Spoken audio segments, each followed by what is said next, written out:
శాతవాహన పరిపాలన మనం మాట్లాడుకోబోయే ముందు, పరిపాలన గురించి మనం చెప్పుకోబోయే ముందు ఇక్కడ ముఖ్యమైనటువంటి విషయం ఏంటంటే,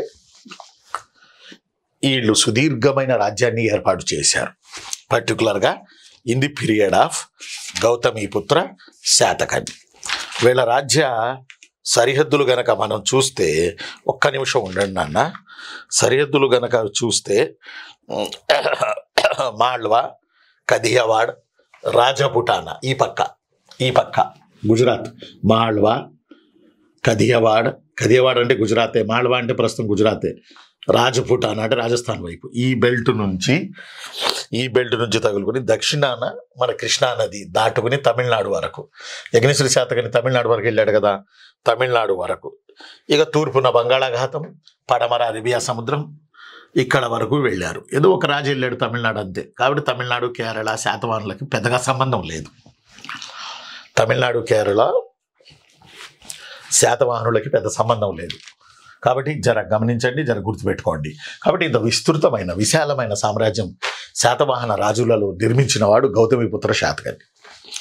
అంటే ఇలాంటి రాజ్యం వీళ్ళకి అప్పనంగా రాలా. నువ్వు కూసో మేము ఇస్తామని శత్రురాజులు ఎవడనలా.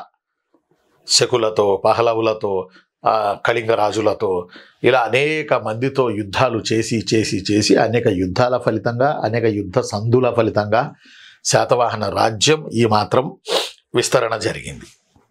వీళ్ళు పీక్లో ఉన్నప్పుడు మగధను కూడా ఏలారు. Look like a Kuntala Satakarni or మొదటి Pulumavi, they ruled Magadha also. అప్పుడు శాతవాహన రాజ్యం అఖిల భారత సామ్రాజ్యంగా మారింది. కాబట్టి ఒక రేంజ్లో వీళ్ళు ఆడుకున్నారు. ముఖ్యంగా మహారాష్ట్ర, తెలంగాణ, ఆంధ్ర, కర్ణాటక ఈ 4 రాష్ట్రాలను అల్లాడిచ్చారు శాతవాహనులు. బాగా పరిపాలన చేశారు. అదేదో అప్పనంగా వీళ్ళకి రాలా.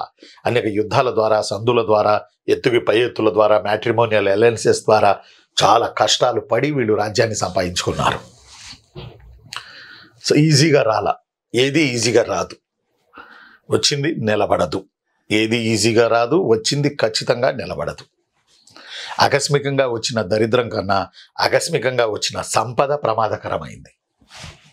కన్ను మిన్ను కానరాక జనాల్ని చూడక ఆ సంపద ద్వారానే సంపూర్తయిపోతాడు మనిషి. దారిద్ర్యం వస్తే రావాలని కోరుకోకూడదు, కానీ వస్తే మనోడెవడో బయటోడెవడో క్లారిటీ పిక్చర్ వచ్చింది మనకి.